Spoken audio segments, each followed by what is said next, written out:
Bonjour à tous, je m'appelle Bivol Nikolai, je suis combattant professionnel MMA et je combats le 29 mars pour la ceinture hexagone. Et oui, on est avec Nikolai Bivol qui va combattre Wilson Varela ce 29 mars à Hexagone pour la ceinture des 70 kg, ceinture qui est ceinture vacante en plus. Oui. Lorsqu'on t'a proposé ce combat, tu t'es dit, qu'est-ce que tu t'es dit? J'étais très content, un très bon adversaire et en plus la ceinture, donc j'étais très content. J'attendais beaucoup ce moment. Est-ce que c'est sûrement le combat le plus difficile que tu aies jamais eu à affronter dans ta carrière? Pour l'instant, je ne sais pas si ça va être le plus difficile, mais je pense que ça peut être le plus difficile parce que c'est un combattant plus expérimenté que les autres et donc on va voir. Forcément, tu as vu sur les réseaux, ça trash talké, c'est un peu envoyé. Toi, tu le vis comment ce côté, quand ça trash talk, voilà, ça passe par-dessus toi, ou ça te touche, ou ça, tu te dis tiens, on va régler ça dans la cage. Comment tu le vis? Le trash talk, moi je le comprends très bien, je l'accepte. Après, si ça ne me touche pas trop, de mon côté, je réagis pas. Mais si on dépasse un peu les limites, je peux répondre bien sûr. Mais sinon, tout va bien pour moi. Pour l'instant, il n'y a rien qui a passé les limites, donc tout va bien. Ça, c'est une bonne question, ça. C'est quoi les limites? En gros, voilà, des gros mots, quelque chose de personnel, de la famille, ou je sais pas, quelque chose qui peut me toucher moi personnel et en disant du moi. Le Voilà. côté humain. Voilà, côté humain, oui, c'est ça. Le côté combattant, voilà, qui disent un truc sur toi, ça passe au-dessus. Non, après, voilà, côté combattant, c'est que du, voilà, comme tu as dit, c'est que du trash talk. Donc, j'essaie de ne pas trop réagir à ça et de me concentrer plus sur le combat. On va revenir justement à ce qu'a dit Wilson sur toi, et Yamin aussi, Ayoub, juste après. Mais là, je voudrais revenir sur ton dernier combat. Donc là, tu es sur que des victoires à Hexagone, tu as enchaîné des victoires. Tu as 4 victoires d'affilée? 5 victoires, pardon, d'affilée. D'affilée, j'ai 3, mais 5-0 à Hexagone. 5-0 à Hexagone, pardon, mais 4 avant, voilà, en finish. C'est ce que je voulais dire. La dernière était d'ailleurs contre Macedo. Et là, je me suis dit un truc en voyant le combat, très honnêtement. Je me suis dit, waouh, le mec en face, il n'est pas au niveau. Qu'est-ce qu'il fait là? Je parle de Macedo. Ou est-ce toi qui as rendu le combat très facile? Parce que très honnêtement, tu as dominé à tous les niveaux. C'est-à-dire, tu as été plus puissant, tu as été meilleur striker. Je me suis dit peut-être en face ça va être bon en lutte parce qu'il était assez raide du buste, mais tu as été meilleur en lutte, tu as été meilleur au sol. Bref, en cardio tu as été meilleur et je me suis dit ouais, le garçon en face il n'est pas au niveau ou c'est vraiment Nikolai qui est tellement au-dessus que ça donne l'impression que le gars en face n'est pas au niveau. Par rapport à ce combat, moi aussi je m'attendais à quelque chose de plus de sa part. Voilà, quand on a commencé on strike tout de suite, je l'ai vu qu'il était trop relâché. Je pense qu'il avait trop de confiance en lui-même. Et donc j'ai commencé avec mes front kicks. J'ai vu que je l'ai bien balancé dans la cage, tout ça. Après, j'ai fait une petite erreur avec le coup de pied retourné où j'ai tombé. Et lui, il a voulu me surprendre vite fait au sol, prendre et ramener au sol, je pense. Mais là, c'est moi qui ai réussi à le prendre en dessous de ses bras, voilà, de le contrôler bien. Et je vous montre pas, quand j'étais au cage, je me suis dit dans ma tête, ah, attendez, c'est un mec du ceinture noire au JJB, donc qu'est-ce que je fais là? Pourquoi je l'ai pris là? Mais après, j'ai commencé à taper avec les genoux dans sa cuisse. J'ai vu que je lui avais fait mal. Et donc, je l'ai balayé sur cette jambe-là. Là, il est parti, il est tombé. Donc, au sol, déjà, j'ai bien essayé de le contrôler. Mais il a essayé, voilà, il a même réussi à sortir en dessous de moi. Voilà. Après, il a même aussi essayé de prendre ma jambe pour la clé de cheville, mais voilà, j'ai essayé de sortir vite fait, de le reprendre le dessus. Et donc, voilà, j'ai essayé de bien gérer, de ne pas trop s'exciter comme j'ai fait avant des erreurs. Et voilà, on a bien géré. Moi, ce qui m'a étonné d'ailleurs, c'est te voir aussi fort au sol. Parce qu'en effet, en face, c'est ceinture noire des JJB, en tout cas, c'est comme ça qu'on nous le présente. Et on sait que toi, t'aimes pas trop le sol. Tu viens du taekwondo, tu es ceinture noire pour Merdan, tu as fait des combats de kick. Et on sait que même à l'entraînement, de temps en temps, si tu peux esquiver le sol, tu l'esquives un peu. Voilà, tu n'y vas pas. Et là, on se dit, logiquement, on ne devrait pas te retrouver là. Et pourtant, on t'a vu, donc c'est que ça bosse, tu bosses quand même. Malgré ce que tu dis, entre guillemets, tu bosses quand même pas mal ton sol. Oui, bien sûr, on travaille tout. Et comme tu as remarqué, même à la salle, quand je fais les sparring, c'est pas moi qui va chercher le sol. C'est toujours les autres qui viennent me chercher, qui viennent chercher à me ramener au sol. Et déjà, de là, je commence aussi soit si je vois qu'ils cherchent, je leur mets moi au sol déjà et je continue au sol. Mais sinon, oui, on travaille toujours, on travaille tous les styles du combat, sol et striking, parce que c'est quand même MMA, c'est un sport mixte, donc il faut travailler tout, même si on vient du strike, même si on vient du sol, il faut tout bien travailler, tout bien mélanger, parce qu'on ne sait jamais le combattant les adversaires face du nous dans quoi ils sont mieux, et donc il faut être prêt partout. Finalement, c'est parce que tu es très bon en strike que tu as dû progresser au sol vu que tout le monde t'emmène au sol, quoi. T'as pas le choix. Oui. Vas-y, on revient là au combat, à ton prochain combat, donc contre Wilson Varela. Donc Wilson vient de perdre contre Saladin Parnasse au KSW. Toi, tu as vu ce combat, forcément. Oui, j'étais sur place. Qu'est-ce que tu as pensé ouais, nous aussi d'ailleurs, mais qu'est-ce que tu as pensé de ce combat? Moi, quand j'ai vu la première reprise, Wilson, il pressait bien, mais il ne mettait pas du coup. Donc, il n'y avait que le pressing de son côté, mais il n'y avait pas trop du coup. Et Saladin, je pense que voilà, il était en train on va dire, d'esquiver son pressing, faire des tours dans la cage pour pas le laisser bien s'accommoder voilà, avec lui et pour pas le laisser de le frapper. Et en même temps, il a étudié. Je pense que pour le deuxième, voilà, comme il a déjà dans le deuxième round, il a examiné un petit peu, voilà, et dans un moment donné, il a tapé, ou il l'a fait tomber, déjà il est parti sur lui, il a finissé. Et moi je pensais que voilà, ça va être la même chose dans le deuxième round, troisième, je pensais que Wilson, franchement, ils peuvent gagner ce combat.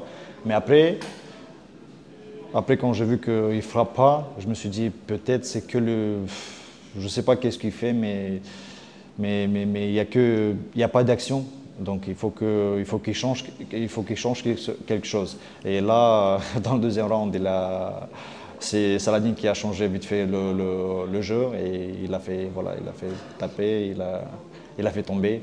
Donc, après, j'ai vu aussi des combats, lui, le premier KSW Paris, il a combattu avec un combattant du Pologne. Là-bas aussi, il a bien pressé, il mettait du coup, tout ça. Et l'autre, il s'est déboîté l'épaule. Et voilà, il a gagné. Mais après, ça m'a pas impressionné Ses prestations. Célébration. Parce que le mec, il s'est déboîté l'épaule. C'est pas lui qui l'a fait. On va dire qu'il a fini en soumission, qu'il a mis voilà, en KO. C'est l'autre, c'était une petite erreur, je ne sais pas même, c'est pas une erreur. Voilà, Pour toi, les engagements de ces deux combats, toi, tu en tires quoi quand tu vois ça par rapport à Wilson? C'est quoi les points forts que tu as pu voir ou, entre guillemets, ces points faibles, même si je sais qu'il y a le game plan que tu as dû mettre en place par rapport à ça. Mais aujourd'hui, tu te dis quoi? Tu te dis que ses points forts, c'est son striking et le fait qu'il presse. Et ses points faibles seraient quoi pour toi? Je pense que parfois quand il presse, il souffre trop. Donc ça peut jouer ça sur un contre-attaque. Et après, je pense que s'il se fait toucher, voilà, ça le fait marcher en arrière aussi. Donc il est trop. Moi, je pense qu'il est faible quand quelqu'un le touche plus fort. Voilà. Wilson a dit récemment que tu n'avais pas son niveau en striking. Toi, qu'est-ce que tu en penses? Il peut dire qu'est-ce qu'il veut parce qu'il a fait déjà des combats professionnels en kickboxing, en K1 kickboxing. Oui. Après, il a fait plusieurs combats en MMA. Il a plus de combats que moi, bien sûr. Moi j'ai que professionnel, j'ai que voilà, 7 combats en MMA. Mais il ne faut pas oublier que j'ai commencé avec le taekwondo quand j'avais 12 ans. Et donc, même si j'étais pas, on va dire, c'était pas des combats professionnels, moi, depuis que je suis petit, je fais des combats en MMA, je fais non, des combats en taekwondo et kickboxing, avant que je vienne en France. Et après que je suis venu en France, je fais des combats en judo et je fais des combats en MMA amateur.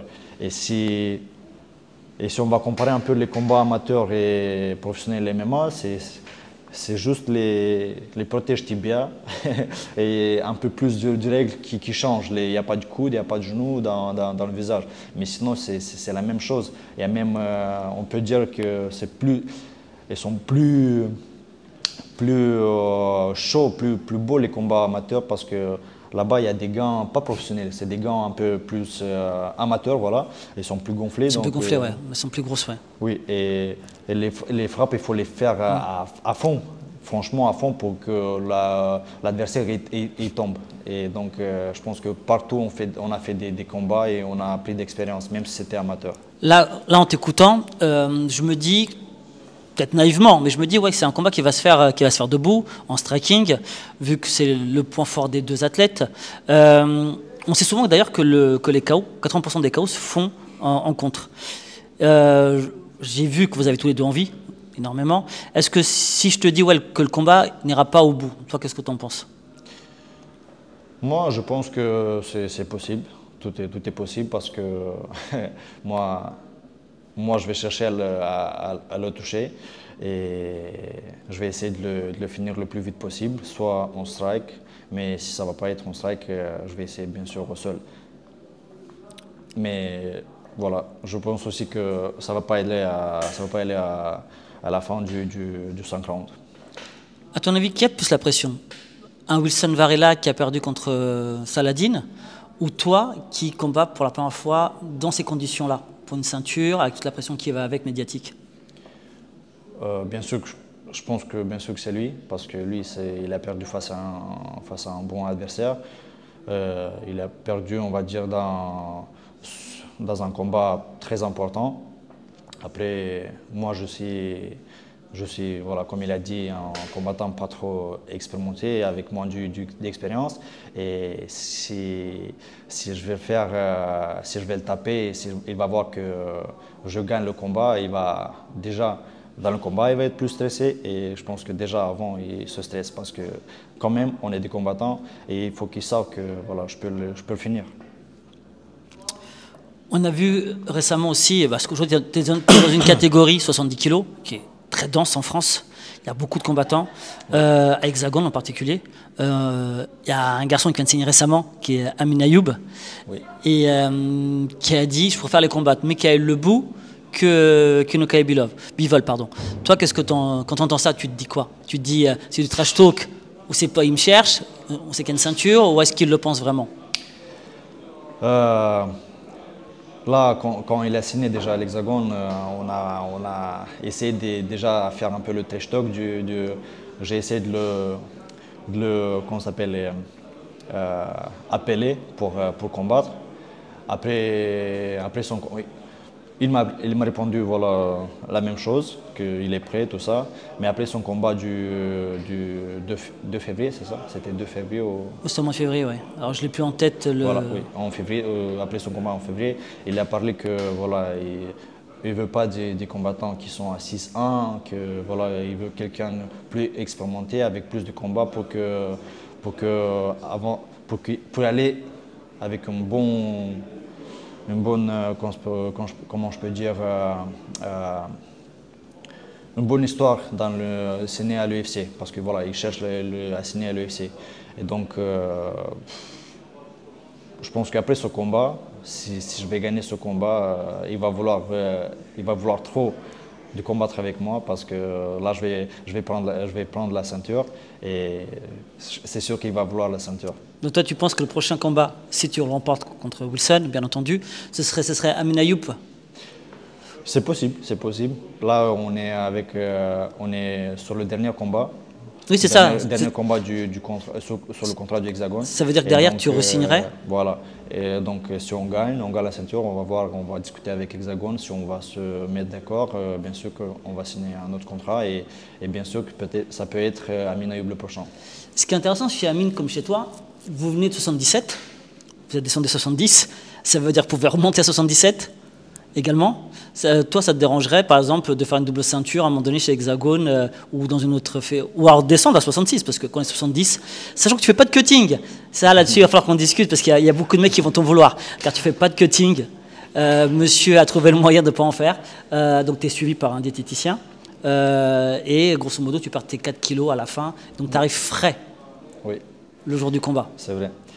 Moi, j'aime pas trop à faire le cutting, c'est vrai ça, mais voilà, après, il faut, parce que tout le monde, ils le font. Et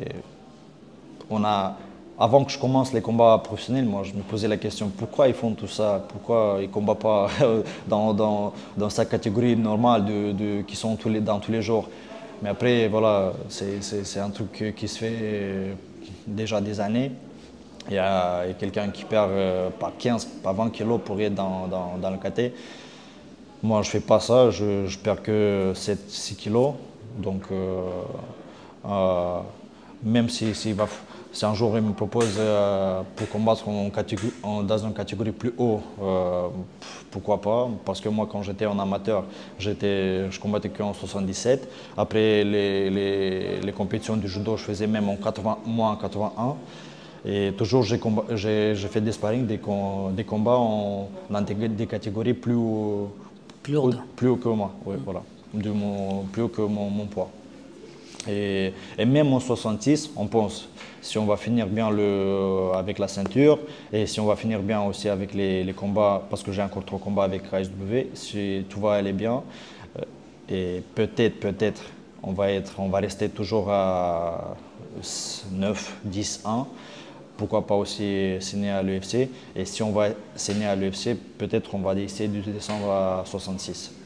Donc là, j'aime bien parce que tu vois, les garçons qui ne se cachent pas, qui ont des objectifs, c'est important parce que pour les atteindre, il faut en avoir des très hauts, sinon on ne peut pas les atteindre. Là, tu dis quelque chose de très intéressant, tu dis que la ceinture déjà Hexagone, ensuite le KSW, c'est-à-dire chercher aussi la ceinture aussi chez KSW, ça serait aussi un objectif pour toi parce que... Bien sûr, pourquoi pas. Ça, ici, voilà. Si je vais gagner le Wilson Varela, lui c'est numéro 2 à KSW dans le top pour 70. Et donc je pense que KSW ils vont regarder autrement déjà mon visage. Ils vont dire que voilà, on peut lui donner encore déjà 2-3 mecs du top 10 et pourquoi pas la ceinture. Et donc en espérant qu'il y ait encore Saladin au KSW? Oui, pourquoi pas. Ce sera un sacré combat quand même contre Saladin. Oui, après Saladin, voilà, c'est un très bon combattant. Il a une technique du ouf. Donc j'aimerais très bien de l'affronter et de partager avec lui la cage. Dernière petite question. Là, on a vu un peu ton avenir, etc. On a vu le combat. Je sais que tu as tourné avec d'autres combattants professionnels à la salle. Quel combattant professionnel t'a le plus impressionné dans ta team et en dehors de ta team? Dans notre team, il y a toujours mon frère, Abdellah. Lui aussi, c'est un combattant professionnel. Il s'est arrêté un peu, mais quand même, il est beaucoup plus petit que moi, beaucoup plus moins lourd. Il m'impressionne toujours, il est très fort, il est très puissant et franchement il tape très, très fort. Après on a aussi Christophe Omosong, avec lui aussi on se tape, on fait des beaux sparring quand il est à la salle. Et j'ai eu aussi, il y a eu aussi des professionnels qui viennent d'autres salles, Djibril Gassen, il y a eu Damien Lapulus, voilà. Et j'ai tourné avec eux, ça me fait plaisir. Donc, et d'ailleurs, on connaît l'amitié qu'a Damien pour Amine et inversement. On se souvient de leur combat à Arès. Est-ce que ce serait possiblement un sparring partner pour toi intéressant d'avoir des conseils? Par contre, j'ai pas vu ces combats. T'as pas vu? Entre deux. Entre deux, je te conseille franchement, ils sont très beaux à voir. Pour le coup, et d'ailleurs, il faudrait peut-être les montrer un peu plus à pas mal de combattants parce que en termes de technique des deux et de tactique, très très intéressant. Mais ouais, est-ce que par exemple, tu pourrais aller chercher un sparring à l'extérieur? Parce qu'aujourd'hui, tu es combattant professionnel, tu te consacres qu'à ça. Grosso modo, lorsque tu fais un training camp, c'est que voilà, tu fais venir des combattants de l'extérieur. Comment ça se passe? Moi, personnellement, je ne cherche pas trop à chercher des salles ailleurs, mais parfois je vais les lundis, il y a les sparring à l'US Métro, donc parfois je vais là-bas et là-bas déjà il y a plusieurs combattants. Il y a Amine aussi maintenant là-bas. Amine, bah oui, et là-bas on s'est connu avec Amine.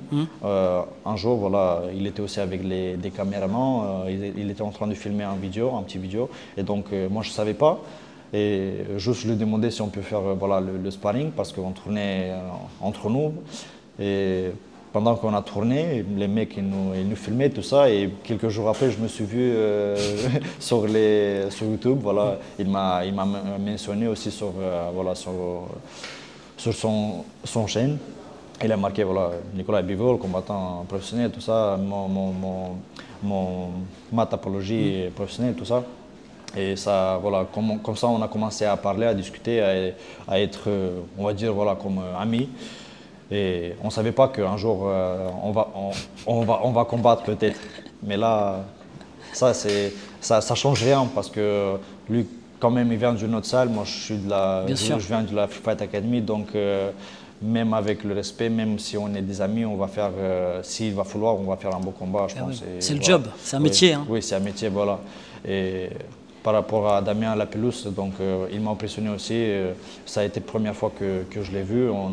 Franchement, il est trop vite, il a une technique aussi de ouf. Donc il m'a bien impressionné. Très bonne boxe, ouais. Très bon striker. Ouais. Hein. En tout cas, nous, on te souhaite le meilleur. On a hâte de voir ce combat contre Wilson. C'est le 29, c'est ce samedi. Il ne faut pas le rater. Que le meilleur gagne.